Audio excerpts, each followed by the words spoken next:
Good afternoon and welcome to another edition of the Chicago 16-inch Softball Hall of Fame.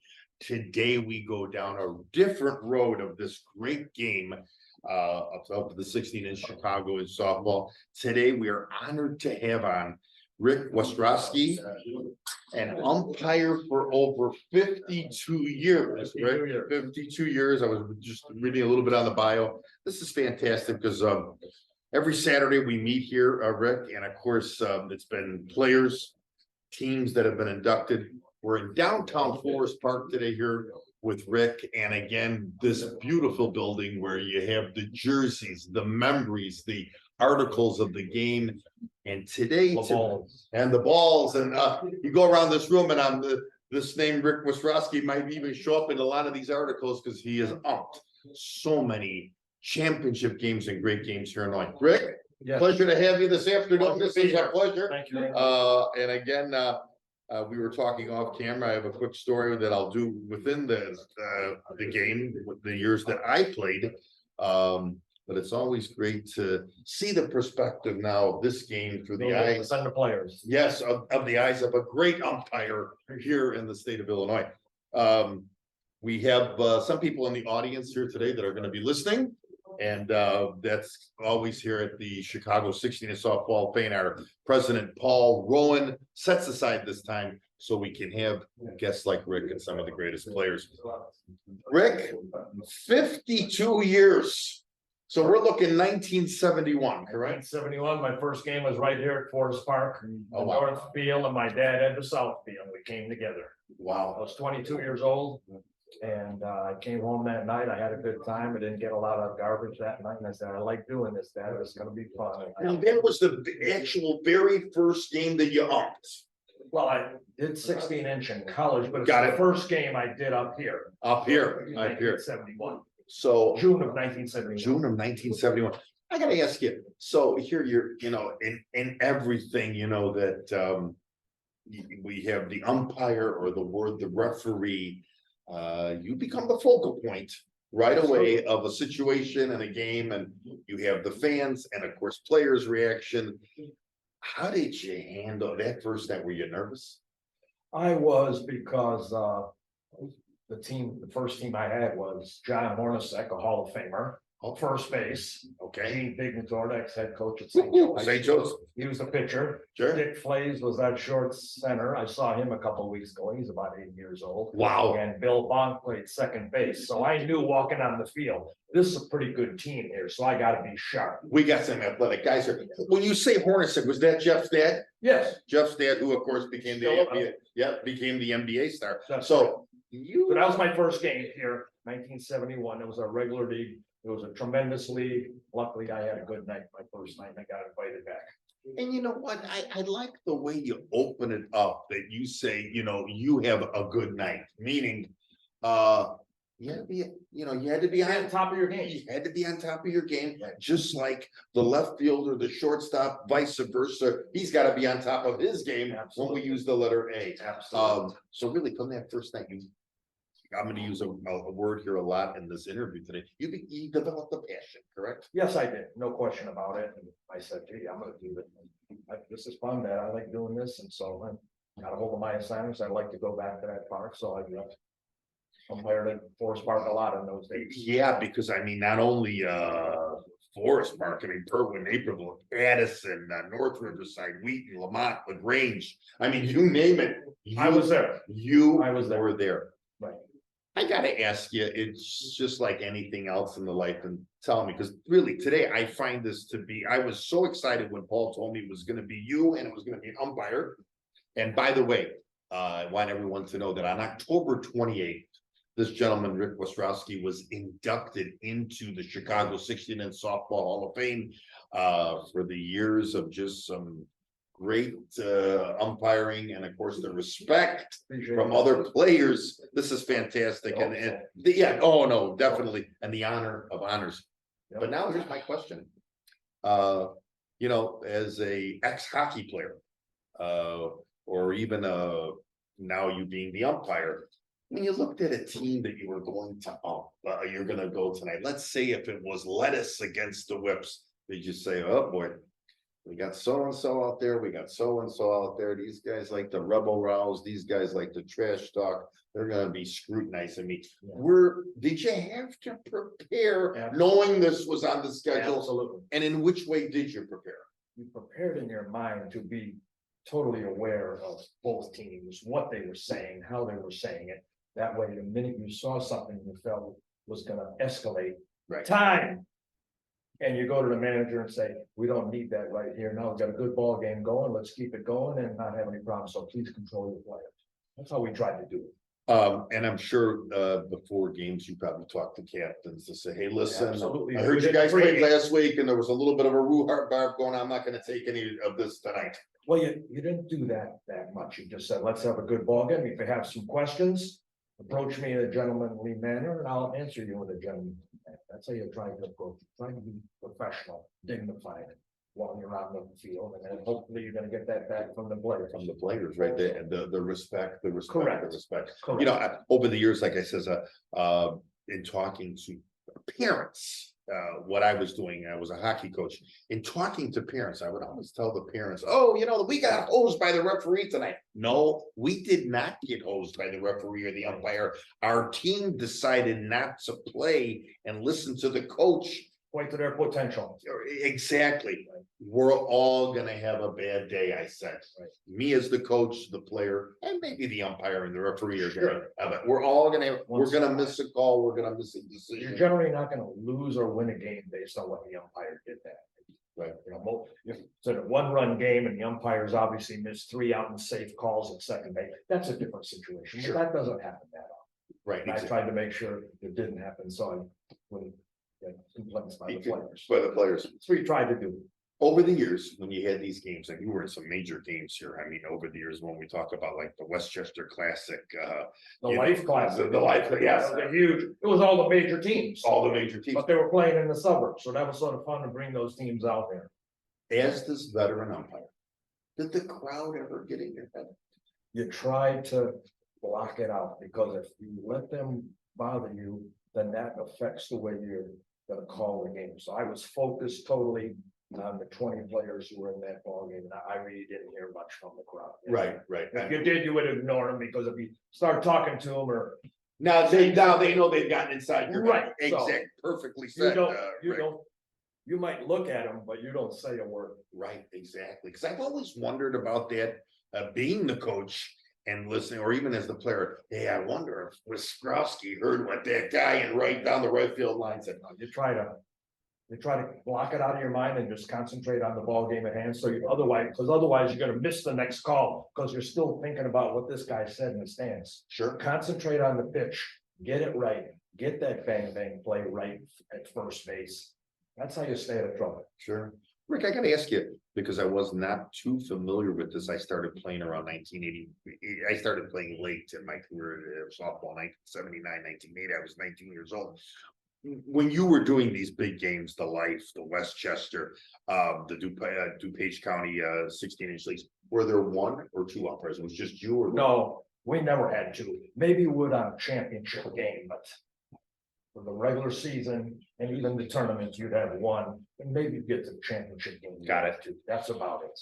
And this brings me to the special point of what a great job you did, and of course, all these other gentlemen that are in your field. You're calling balls and strikes. Right. Now you got a guy rounding first who hit that ball into the gap, and now you got to get out the second to make Right. that call if he's safe or Reach out. to the pitcher's mound as close as you can, and you stop.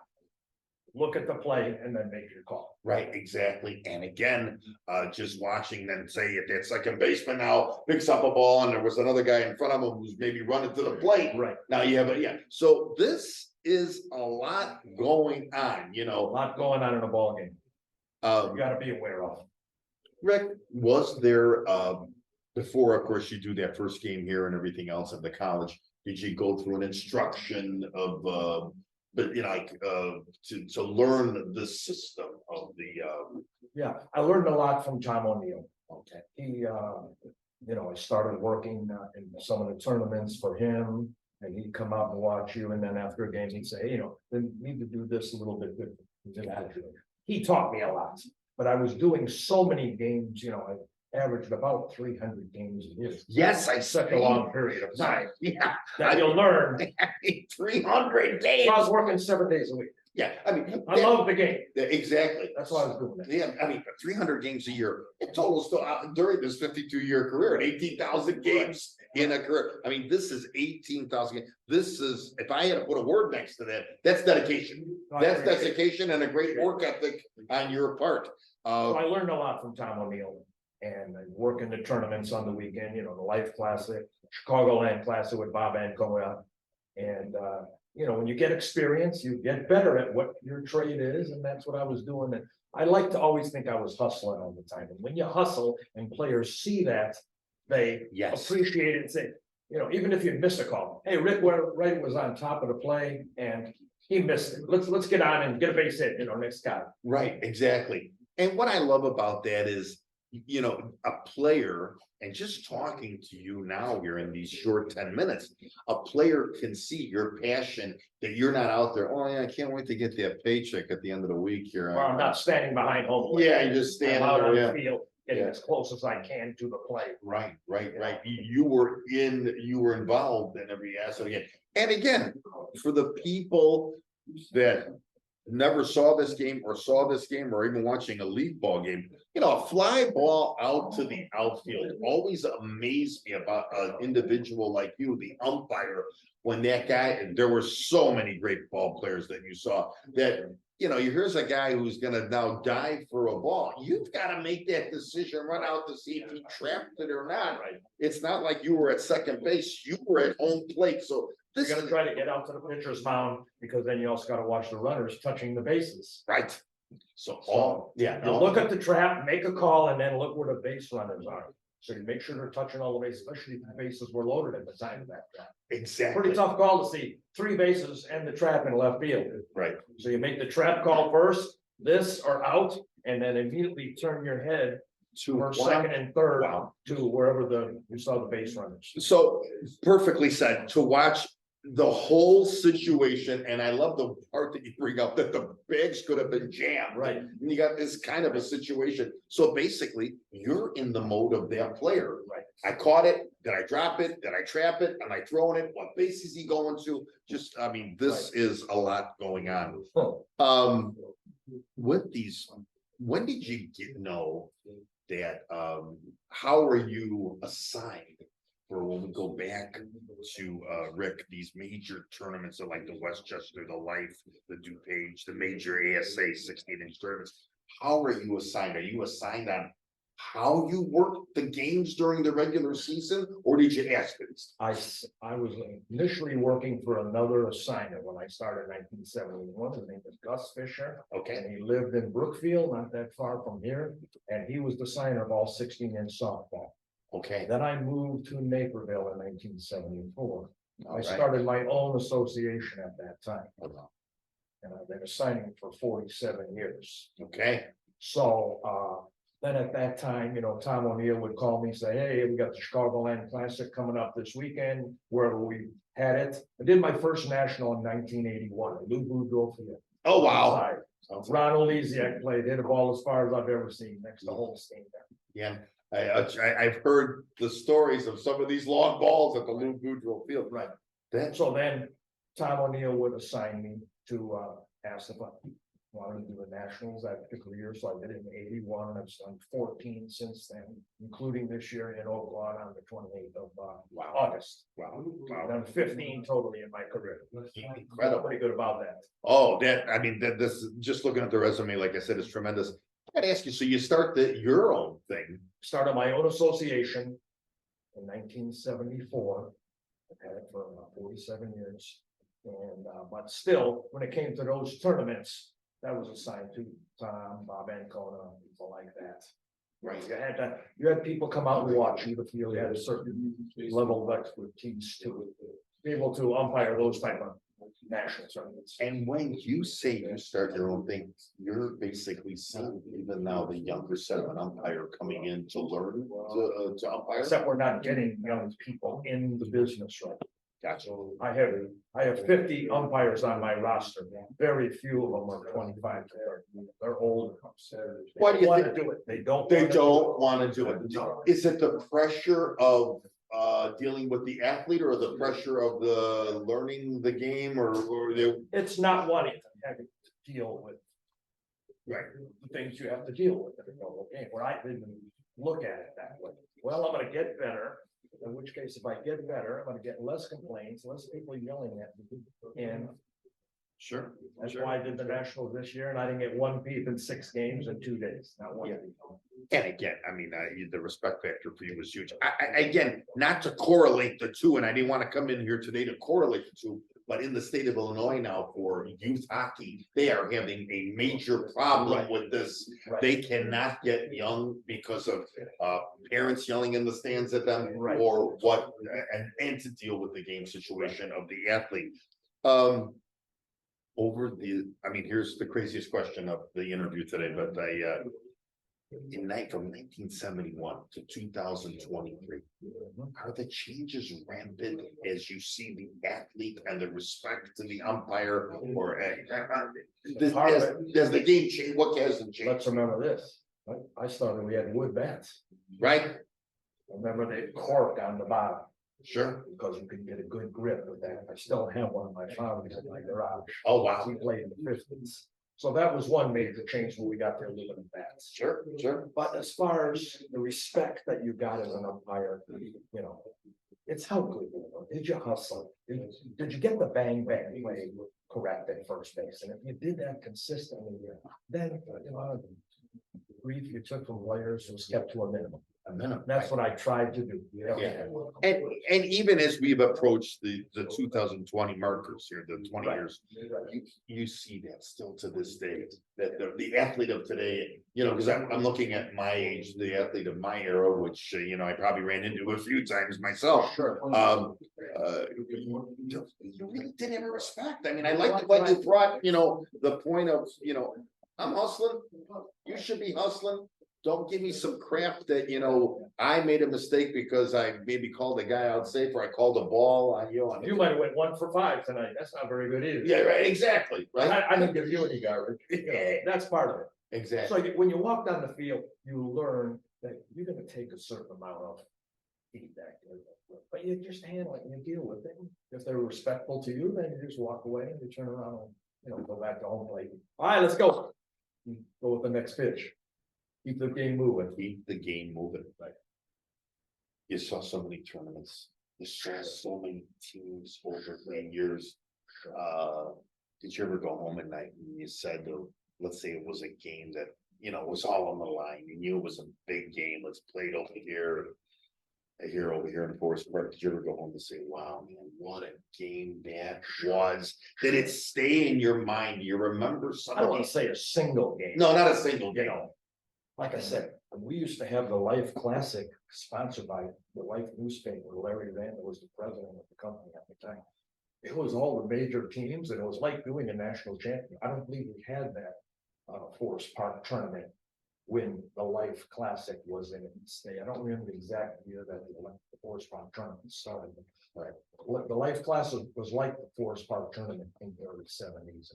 No, maybe early 80s. 69. Was it 1969? Okay, anyway, it was a huge tournament every summer. We had MVPs, we had stats. Each of the people who worked at the newspaper was there with a scorebook on every single game, keeping stats of people. We had an all tournament team. So that was one of the highlights I enjoyed at that time. Sure, sure. You know, I know you can't maybe bring up names or teams and everything else, but as an umpire, I mean, or a referee, I've always wondered, I go, you know, like say if a team was behind or a team was ahead and you're watching this, especially if a team is behind.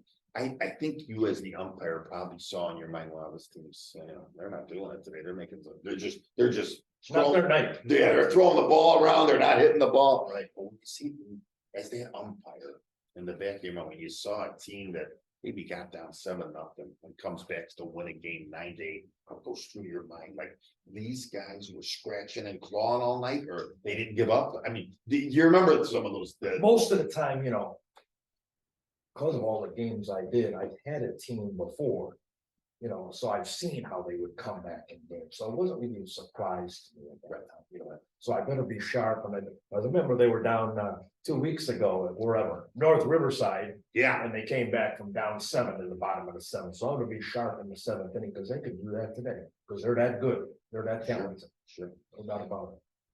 Over the years, of course, the main thing to start these games and to finish this game, I've always said, is that pitcher. That pitcher means a lot in softball. You know, somebody says to me, "Oh yeah, who can't hit a softball?" Well, really? Yeah, I really feel that. watch Eddie Zola pitch. Yeah.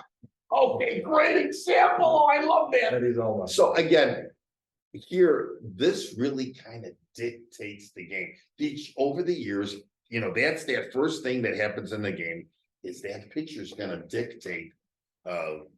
You know, the two pitchers are gonna dictate, I think, how this Sure. game's gonna go. Sure. Did you see some really great ones in your day where they kind of managed the game? Mike Tello. Okay.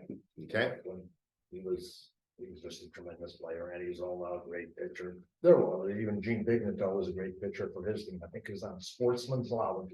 Yeah, and of course, Sponsored by a bar. wow, and this, of course, is way before the St. Joe's days, right? That's correct. That is When, correct. but that, I mean, when you saw pictures, or even did you feel the respect that, you know, when you were making the calls, did you see it during the game when they would come out to the mound to start an inning? You did, but what you always would do, that first pitcher you saw that was 12 foot 6 inches, you're gonna call it illegal right away. Make that sign, so they make sure they're not gonna try to keep going to 13 feet, 13.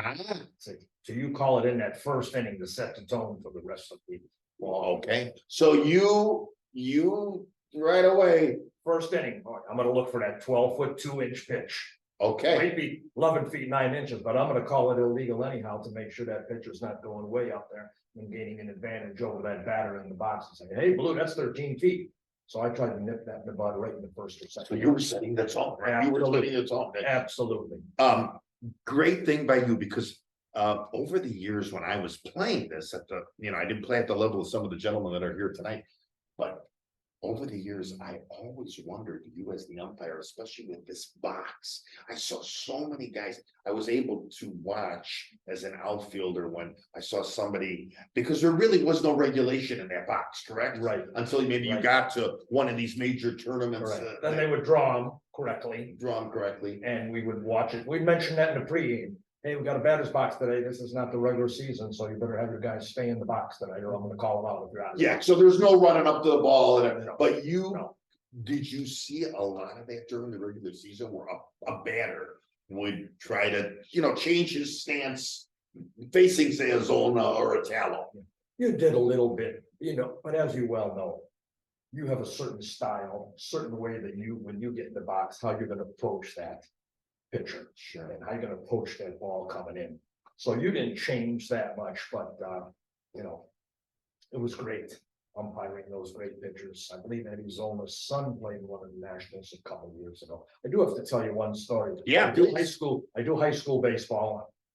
At my age, I'm 75 years old. You look great, by the way. I appreciate that. I work high school baseball every single day in the spring, and I went out 2 years ago, no, it might have been 4 years ago. And Izzy's son at Niles North High School, I umpired him. So here I am, Izzy's from the 45, so he's now the manager, I believe. Yes, that's what I heard, And I yes. umpired his son in high school baseball.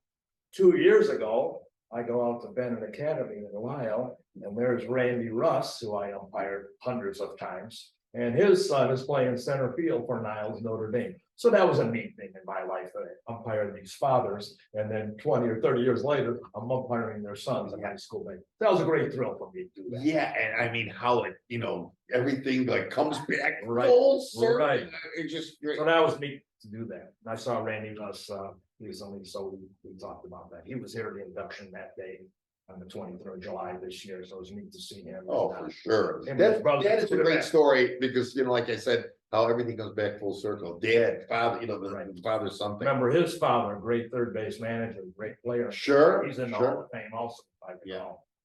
I gotta ask you, let's go back to October 28th of this year. When you get the call from a Paul Rowan, Right. what's going through your mind? And I gotta tell you, I brought this out today for the first time. Rick, going in as an umpire here. This is the award they get with their name and the plaque. This is just a beautiful trophy here from the Chicago 16 and Softball Hall of Fame. This is not exactly, Rick has his own. This is here at the hall here in Forest Park. Well, when you got that call from Paul, I mean, like I always say, any type of Hall of Fame means something because it's about dedication, your work ethic, and again, how you persevered with this. What was going through your mind when Paul called? First of all, I didn't expect it because I didn't exactly know when the decision was gonna be made. Remember, we fill out all of the forms and things that Tom O'Neill has to sign and submit for you, way back in October of last year, 2022. Right. So to be honest, I sort of forgot about it because I didn't know when the Hall of Fame committee was gonna make it. Sure. And then he called me, I think it was June or so, and said, all the committees and boards went to the Hall of Fame, and I was just flabbergasted. And as soon as I hung up, I went to my wife and hugged her and said, honey, I'm in the Hall of Fame, and this is gonna be the 23rd of July that we had the Hall of Fame, the old timers came here. I umpired that game. Oh, wow. Well, Nice. I mean, again, Rick, when I hear this kind of stuff, and when Paul asked me last year to do these podcasts with all these great gentlemen, I mean, it's the honor of honors. I mean, That's how I feel. yeah, even to be in this building, to have this building, and again, I'm sure your wife after 18,000 games says, "Phew," Only 31 umpires in the entire state of Illinois in the Hall of Fame for significance. I'm one of them, so I feel fortunate to be in that. Like I said, over the years, fans, and I would have to say other competition, players that I played with who, when I started the theme here today of the umpires, the umpires are out to get us. Like I told you my story today. That's not the case. No, it's not the case. We're out there to do our job. Right, Try to have a good game. We're not out to get anybody. I remember even saying once to somebody, I don't even know Wostrazky. Why would he have anything against me? Correct. But I had that story that I told you off camera today about the great Dave Slickemeyer. And I was in a little bit of a slump, and we had a little moment outside the field. He goes, hey, can I just tell you something? I said, sure. He goes, I don't want your team to win. I don't want your team to lose. But he goes, you're dropping your shoulder like really, if I had a film on you. You got a couple hits that night. I did. I turned it around. I was lining the ball, but didn't line him for much too longer. But what a feeling. And again, it comes back to the word you say, a feeling of respect between the athlete, the player, and him. I got to ask you a question that I don't ask too many of the players. You're still doing this. I am. You're still doing this. The Nationals this year in Oakland on August 27th. Yep, see that, and you're still doing this. I mean, 52 years. Any plans of quitting anytime soon? Well, not at the moment because I go to a health club 3 days a week, and most of my workout is running. So my ability, my speed and quickness is still pretty good. Right. And if you still have your judgment, which is exemplified by my nationals this year, Yes. I still have pretty good judgment. Right. So as long as that happens, I'm gonna still keep working. That's fantastic, and I'll tell you, just by looking at you when I walked in today, you're staying away from the Italian food, which is No, good. that's correct. I don't wanna be the umpire that they say, gee, Rick, you should have got out. Yeah. I don't want that to be. No, exactly. Tom O'Neill was at the Nationals this year, so was Bob Enco. They were watching all the umpires. Sure. I'm sure they'd come up and, Rick, you've done your thing. You've done your Maybe it's time. And so far they haven't, knock on wood. Exactly. Hope to be out there next year. I know you mentioned your dad here early on. And again, just before we're closing, we're visiting today with Rick Wostrazky here at the Chicago 16 and Softball Hall of Fame here in downtown Forest Park, inducted into the Chicago 16-inch Softball Hall of Fame on October 28th, an honor of honors. This is the honor that he has received, and of course, for all these years, over 52 years. You mentioned your dad early on. You mentioned O'Neill. Any early other mentors or people that you'd like to mention that we still remember it. My dad was number one, because he was up in the 50s, he upped in Clyde and Cicero. Wow. Probably up Mickey here at one point. Sure, Mickey's in our audience today. I pitched to Richie Courtney. Rich is in our audience. Yes. A lot of people in our audience today, which is great. Guys, thanks for coming in here. He was my main influence, because he was up in the 50s. $2 a game, I remember that, $2. $2 a game. In Right. Clyde. And But of course, 50's a lot of money. not bad. We only did 2 games a night in those days because none of the park district could afford lights. I remember my dad making something $2 too, and he would always say to me, but $2, if I would stop and get that loaf of bread for you guys, it was 25 cents. That's right. Yeah, it's not a big difference, right? So he was my main influence, and my dad ended up doing all the way through Division III college, and that's how when the minute I got out of college, I started off. I mean, the second day out of college in 1971. This is fantastic. What a tribute to your father. Yeah, And well, I gotta say this, what a tribute to you. And I want to say something which really touched me here today. This really did touch me here today. I want you to know. Rick came in here today and I met him right off the bat. And he says, John, I brought you a gift.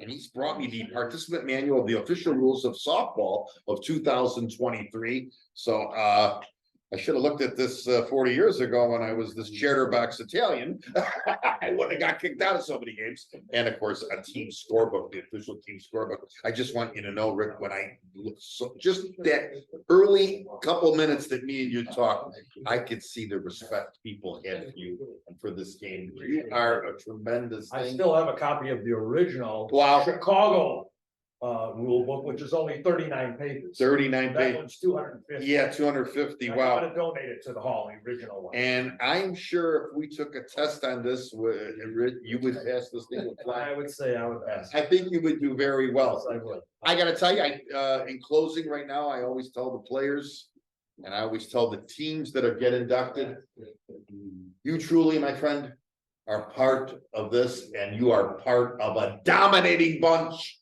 I truly thank you for today. This Thank is you. fantastic. And Right, appreciate it.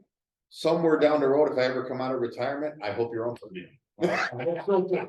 The 64-year-old legs could do it. I hope so too. This was- Thank you. This was an honor. No, Thank I you. appreciate that. Thank you. Good night, everyone, and we'll get this out to you on social media so we can hear, you can hear the story of Rich Wostrazky, Chicago 16 and softball of fame, honored, inducted October 28th. Another fantastic guest. Thank you.